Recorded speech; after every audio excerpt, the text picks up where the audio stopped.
welcome to the latest edition of Paul McLean Live here on Truth Frequency Radio. It's another Flat Earth Truth Tuesday, as I like to say, and I'm your host, Paul on the Plane. We are continuing tonight with a series of interviews I've conducted with professionals in the Flat Earth community and the empirical evidence and firsthand experience with these proofs that they have that our world is nothing as advertised. Not a spinning, orbiting, corkscrewing, salty space pear, as I like to say, chasing the sun at over 1 million miles an hour. No, a fixed and stationary plane.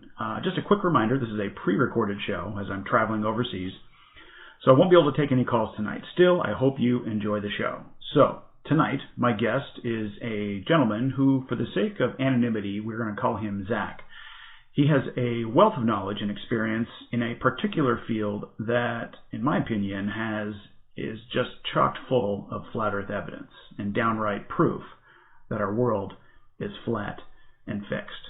And that is air travel. So without further ado, Zach, welcome to the show. Very much appreciate you taking the time to visit with us and share with us some, what I would again consider hard evidence that the world is not a oblate spheroid or whatever that is, rotating or orbiting.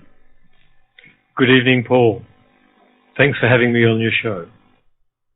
Very, very, very glad to have you here and to hear about some of your experience here and what you've learned in your many years of air travel. So let's start off by just establishing your credibility. Would you mind just taking a couple minutes and letting us know about your education, your experience? Obviously, you can leave out any specifics, but just in general, your experience and expertise, with this profession of yours. Okay, thanks, Paul. Well, where do I start? Okay, I started flying. I got interested in aviation about 30 years ago, and 29 years ago, I got my fixed-wing license, then commercial. Flew aeroplanes for about 8 years before switching over to helicopters, commercial helicopter flying in a number of countries. And then I had the opportunity to go back into aeroplane flying, fixed-wing, gained my air transport pilot license, and had the privilege and the opportunity to fly for a very wealthy corporate client, and I was flying his Citation X as well as his Gulfstream G650 around the globe. Oh well, we used to call it a globe then, but now I realise it's no longer a globe. And I've basically been flying both helicopters and aeroplanes commercially, professionally for the last 29 years. And in 9 countries I've been flying commercially. And I hold an air transport pilot license for both helicopters and aeroplanes in 3 countries around the world. And what hit me once about 4 years ago was I was teaching my boss's son to fly, and I went back through the training notes that I was given 30 odd years ago to prepare and study for my theory exams.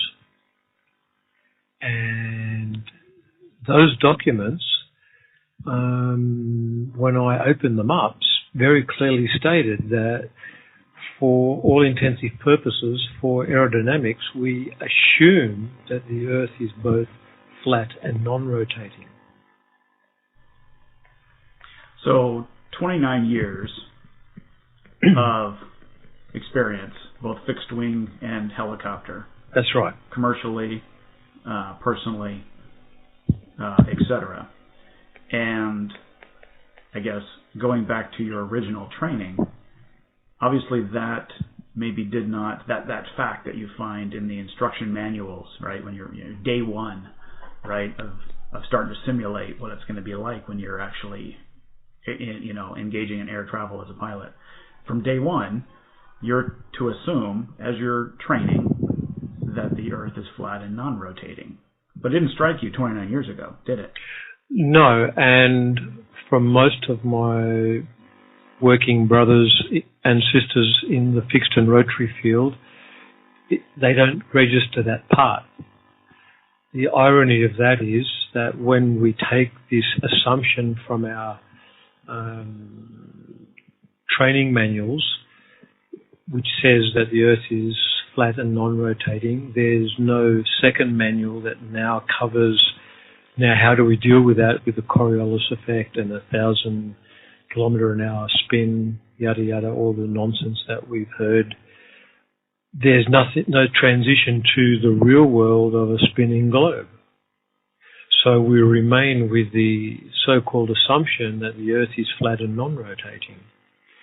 And when I'm planning a flight from one side of Earth, from whether it be from Brisbane, Australia to New York in the States, I don't make any plans for the adjusting of the additional radius of the Earth, and when I'm flying at 35,000, 40,000 feet.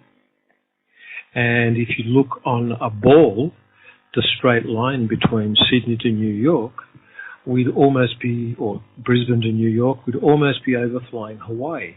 And yet, ironically, when I punch in the coordinates and I put in a flight plan for that flight to New York, we fly over Alaska, which would entail a massive dogleg, and I want to fly the shortest distance possible.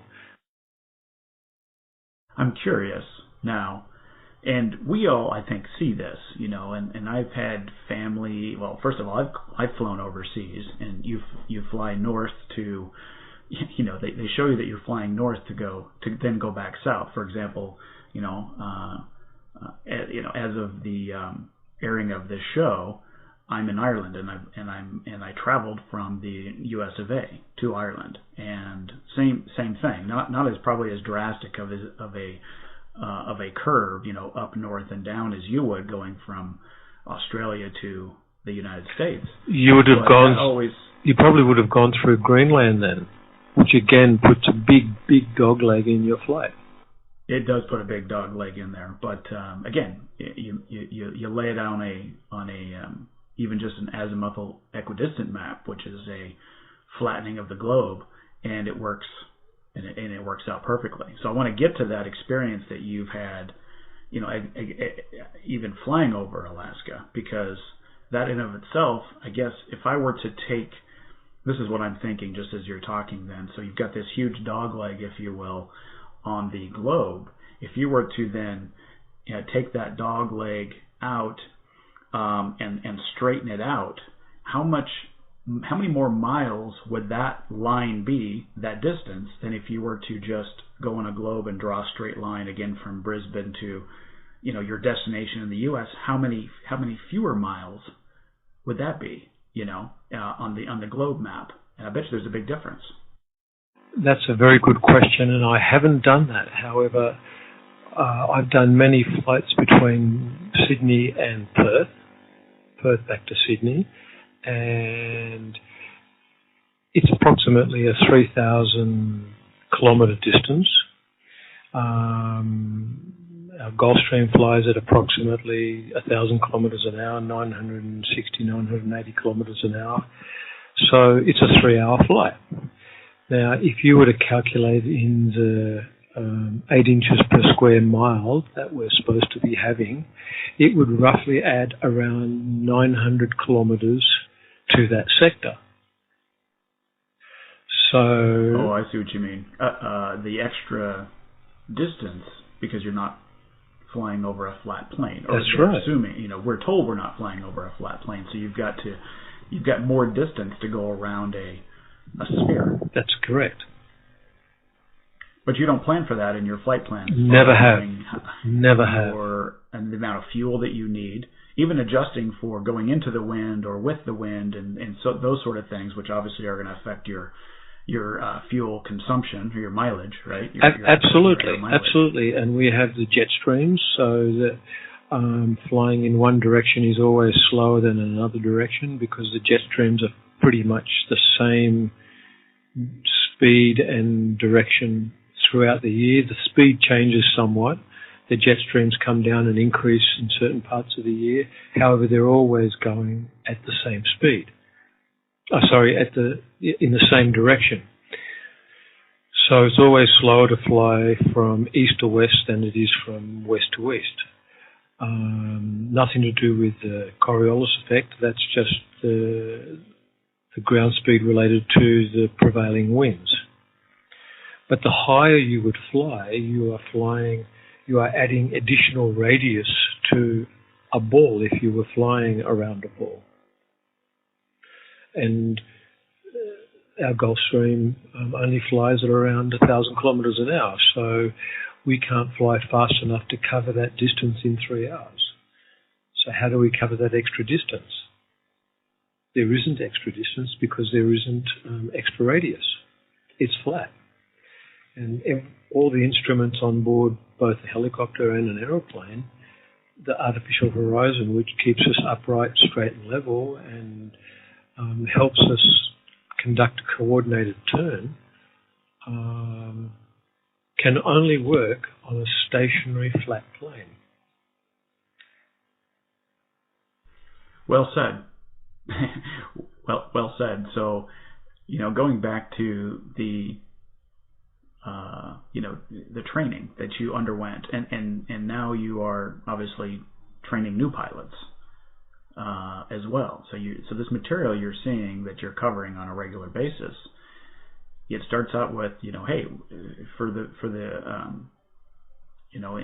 basics, just to get the basics down, as we start to learn how to fly a plane, we have to first of all assume that we are flying over a flat, non-rotating Earth. That's the first thing, right? And then you go through and you learn about what you need to learn.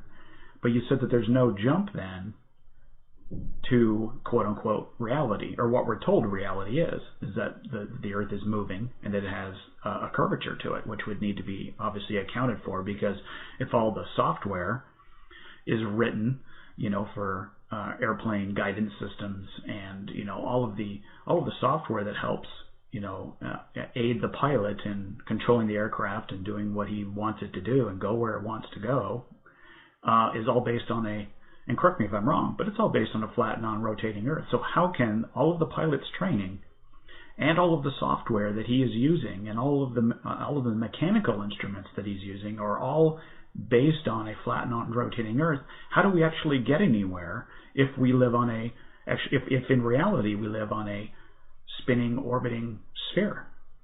Well, we just can't. It's fairy tale. I mean, I've been flying around at 48,000 feet, and as far as I can see, the Earth is flat. The horizon is flat. There is zero curvature visible.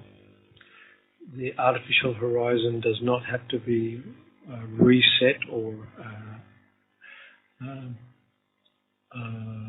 caged every few minutes as we're flying around a curve. I'm not pointing the nose of the aircraft, or the autopilot is not following the curvature. We level out at our assigned altitude, 38,000 feet, and we stay perfectly level for 3 hours, 6 hours, whatever the flight leg is. We're speaking with Zach, 29 years as a pilot, both fixed wing and rotary, as a pilot, as an instructor, and sharing with us his experience in airspace travel. I guess we call it airspace, but air travel. And what's very interesting to me, Zach, is kind of what you were saying about when you plot a course. So you're flying, and you said you've done this from Australia to the United States. And anybody can go into Google Earth, or even the Mercator projection map, which is the one that's hanging in most classrooms, I think, still in the world, or go on the globe that's sitting in your kindergarten classroom. And if you were to draw a straight line, or take a string, a piece of string, and tape it to Brisbane, and then move that string in a straight line over to San Francisco or something on the west coast of the U.S. and tape it there and look at what the route would be if we live on a globe, and then compare that to an actual flight that we're shown what the flight path is. And like you said, it's going to go over Alaska. It's going to go over Canada. And you think about that, how much further north are we talking about? Alaska is from San Francisco. You should go nowhere near that, Alaska, if we live on a globe, if we're flying based on a globe model of the Earth. So when did this? When did you realize that there's something was maybe it wasn't reconciling with reality? When you were flying over Alaska one time that you were like, this is weird. Why are we flying over Alaska? Is that when it dawned on you? Ironically, no. About 5 years ago, a very senior captain flying for Swiss Air said to me, "Hey, Stephen, did you know that the Earth is flat?" And it just didn't. I said, "You're kidding me. You're kidding." Takes you back. You're like, wait, what? He said, "What? No, come on." He said, "Come on, Zach, you know that the Earth is flat. You've looked outside the cockpit window. Have you seen any curvature? When did your last flight plan for curvature?" And I said, "No, it can't be." And that's when he got me started, and I started looking at Flat Earth Facebook sites and starting to talk to other pilots, and 2 out of 3 pilots said I was completely crazy, and a couple of them also started thinking. And we, the company that I was working for, we have 6 pilots, fixed-wing pilots, 3 helicopter pilots, and I'm dual rated. And we all started talking, and within 12 months of independent research, we all came up with the same conclusion, that in fact we don't plan for curvature, we don't plan for Coriolis, we can't see curvature. None of our flight planning makes any sense on a board, but all our long distance flights make perfect sense on a flat Earth as we understand it, which roughly looks like the UN map. And at least in our little company, we have a unique consensus that all the pilots understand and believe and acknowledge that the Earth is flat. It's non-rotating, it's completely stationary, and it contradicts everything that school children are taught in school. Yes, I've maintained that ever since I kind of awakened to this reality about our world, is that, if somebody, born and raised without being told or indoctrinated or, continually reinforced that we live on a spinning globe, flying through space, but just based on their own personal experience and they, grew into an adult, and let's say they're 25 years old, and if you were to go up to them and say, did you know in fact that the Earth is spherical? We live on a ball, we live on a sphere, and it's actually spinning at 1,000 miles an hour. It's flying around the sun at over 66,000 miles an hour, and we're chasing the sun through our galaxy at something like 500,000 miles an hour. How do you think that person would respond? Probably the same way somebody that we approach now that believes that we live on that has never heard or never even thought about flat Earth thinks it's crazy. They probably react the same. Wouldn't you agree? Yes. I mean, that is complete, utter nonsense. I mean, if you live in the northern or the southern hemisphere, if you take a extended open shutter picture of the stars, they're circling above us. They continue circling around the Polaris, and that has not changed its position for thousands of years. The Aztecs, the Mayans, the Hindus recorded the positioning of the stars, which has not moved at all. And had they been moving, then a sextant, and none of our astronomy would work the way we understand it, because we would be seeing different stars whizzing past us constantly. But that never happens. It's always the same star set circling overhead at a predetermined time that it's been recorded in an ephemeral calendar, which records the space-time continuum, if you like, of the position of those stars above. And that's what makes a sextant work. And that's why ancient seafarers could navigate very accurately across our Earth plane, across the oceans, with a sextant, because these star patterns have a unique pattern that is replicated day in, day out, and it is recorded from ancient history, and even into the future will remain the same. Exactly. Good stuff. I was curious, we've only got a couple minutes left before we need to take a break, but in the few minutes before the break, how do you respond? You said 2 out of 3 pilots are going to, kind of reject this. Their indoctrination, in my opinion, is so strong that they're going to reject it, maybe without any investigation, which is proof of the indoctrination. But when you would approach them and say, or when they would approach you and say, I'm assuming this is a comeback that you would see, is that, well, the reason we don't have to train for a spherical moving Earth is because the plane's guidance systems, the navigation, the navigation system, it takes care of all of that for us. I don't have to worry about that. That's all taken care of by gravity and by the software. How do you respond to that? Well, I simply explain to them that, your initial training manuals told you that the Earth is flat and stationary, and all flight planning must be based on a flat, non-rotating Earth. So when does it become reality and we have to start factoring in the Coriolis? Are you aware that the artificial horizon can only work on a stationary flat plane? And when you're flying around at 30,000, 40,000 feet, have you seen any curved horizon? The answer to that is... Only if you're looking through curved windows, I guess. That's right. And there are some planes... Yes, there certainly are some passenger planes that, with pressurization, changing of altitudes, the window does flex and give an appearance of curvature. Yeah, that's one thing I've noticed, and it makes perfect sense. When you're sitting on the ground, obviously the cockpit, the cabin and the outside air will be of equal pressure.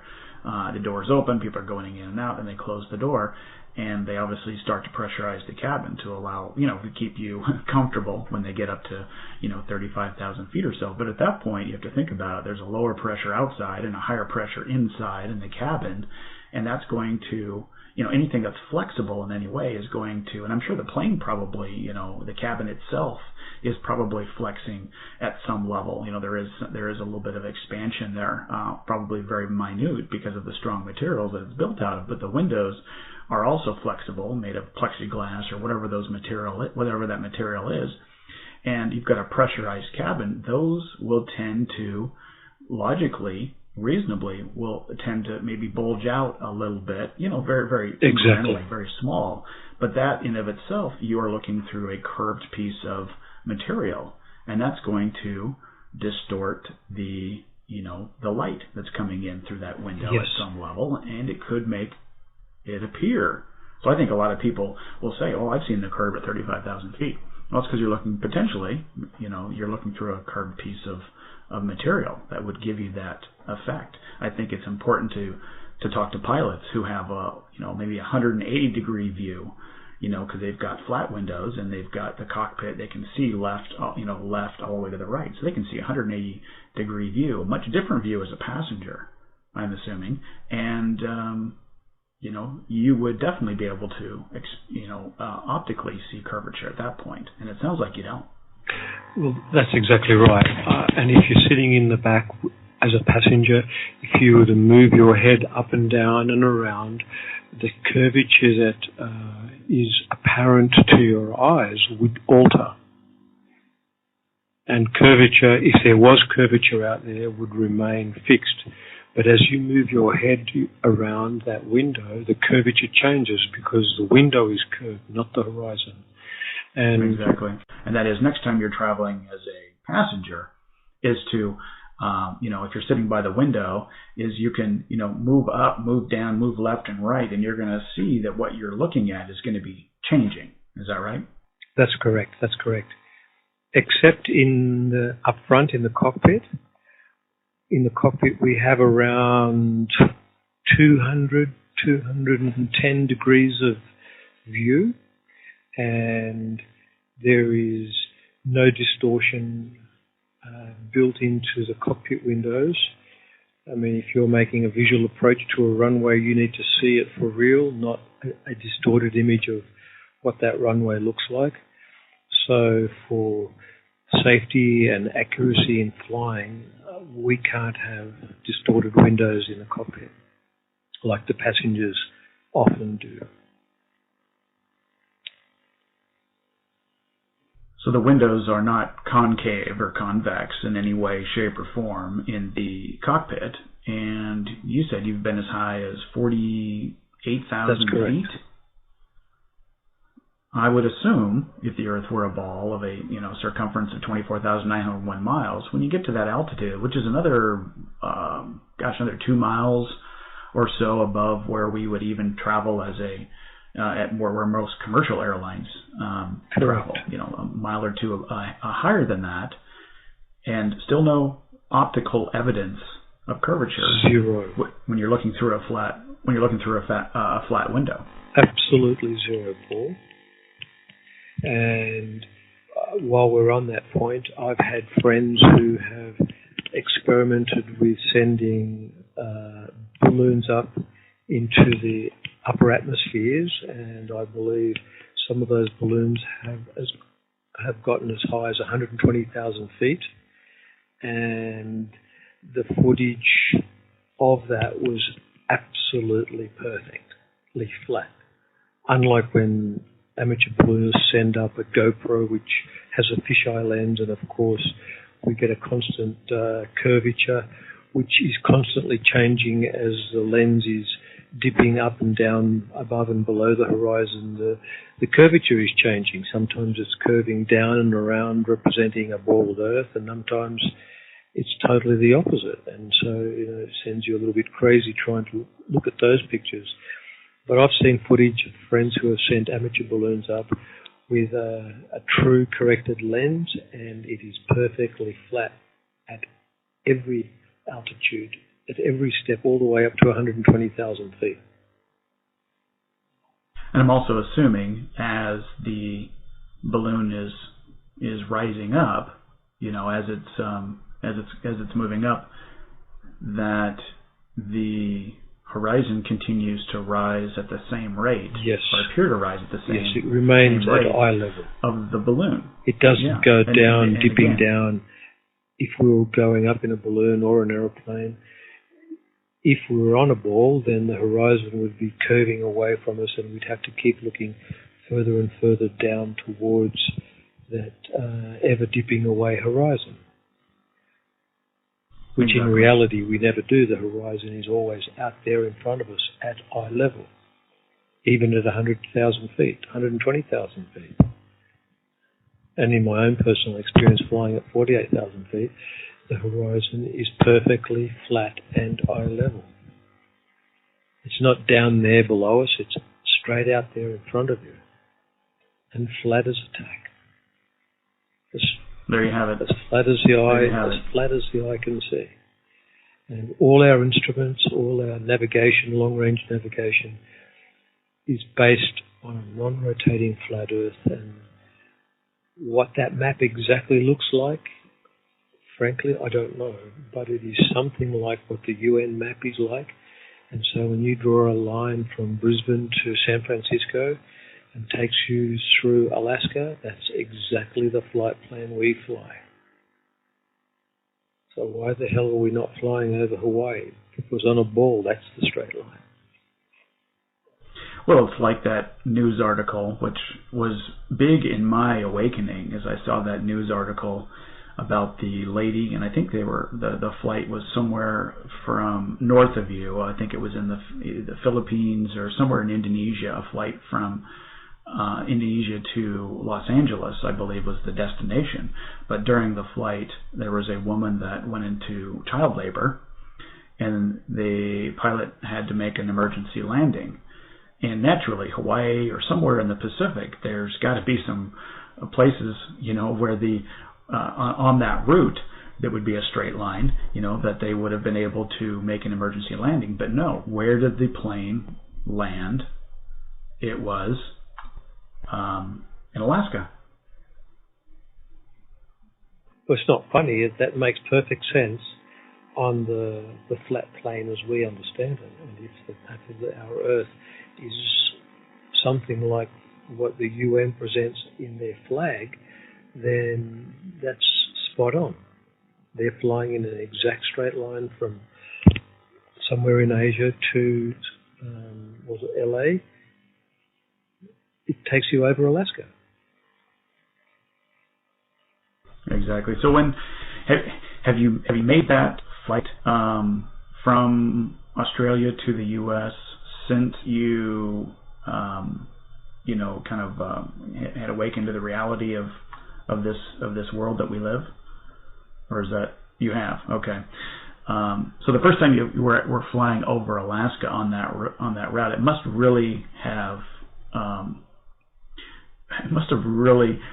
I don't know what the word I'm looking for is, just shook you as, wow, what confirmation that what you've experienced and the awakening that you had experienced to kind of give you that validation that the world is not as it seems, and it is very very much different than what is being advertised.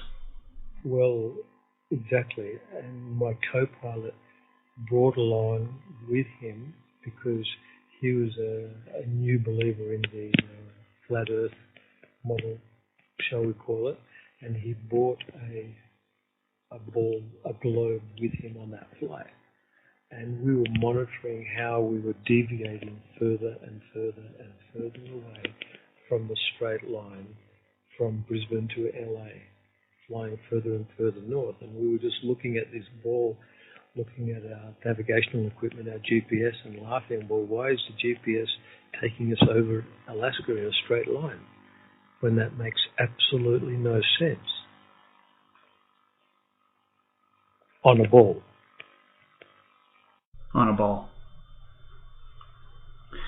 Well, great stuff. And Zach, really appreciate you taking the time out to kind of share with us a little bit more evidence, both your personal experience and then your experience and expertise and professional working career in the air travel industry, which is obviously a great flat Earth proof. We have come to the end of another Paul and the Plane Live here on Truth Frequency Radio. We've been visiting with Zach, almost 3 decades now experience as a pilot and an instructor in both fixed wing and rotary aircraft. And just want to say thank you, Zach, for spending this time with us and kind of sharing some insights with us. And it's really encouraging to hear that you have a circle of influence and people that have awakened to this reality that our world is not a sphere that's spinning through space in 4 different directions simultaneously, and we don't experience anything, even though it's curvilinear motion that we should be undergoing, and experiencing the angular momentum change. But they realize that it's flat and fixed, and everything that we experience points to that, all of that empirical evidence. So that's really encouraging to me to hear about that. Yes. I mean, the simplest thing, to go back to the basics, keep it simple and smart, the KISS principle, trust your senses. You can go up to the height of a building, climb up to a mountain, look out at the ocean. Everything is flat. All our senses, our perception is based on a flat, motionless Earth. It's only the government system and the modern scientists that keep messing with our heads, telling us that we live on something other than that. if we were never told what we were told in school, and we grew up without any knowledge, in-depth understanding of where we live, our senses would very clearly tell us that we live on a flat, motionless plane. We don't experience any motion, we don't observe any motion, and we don't see any curvature at all. And I think the last thing I'd like to just quickly throw in that every intelligent culture that has ever been on this earth, from the Aztecs, the Mayans, the Sumerians, the Germanics, the Hindus, the Buddhists, the Australian Aboriginals, the Greeks, the Mesopotamians, the Hebrews, the Jains, who else is there? The Incas, the Israelites, the American Indians, even the Christian Bible, the Babylonians, the Muslims, the Chinese, the Mongolians, the Atlanteans, all stated clearly that the earth was flat and stationary, and they have drawn star patterns that we understand and observe today. So all these ancient cultures already knew what we don't know today. Thanks, Zach. Really appreciate it. We are out of time. Thanks again for listening to Paul on the Plane Live here on Truth Frequency Radio. Strange World with Mark Sargent is next. Good night, everybody.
See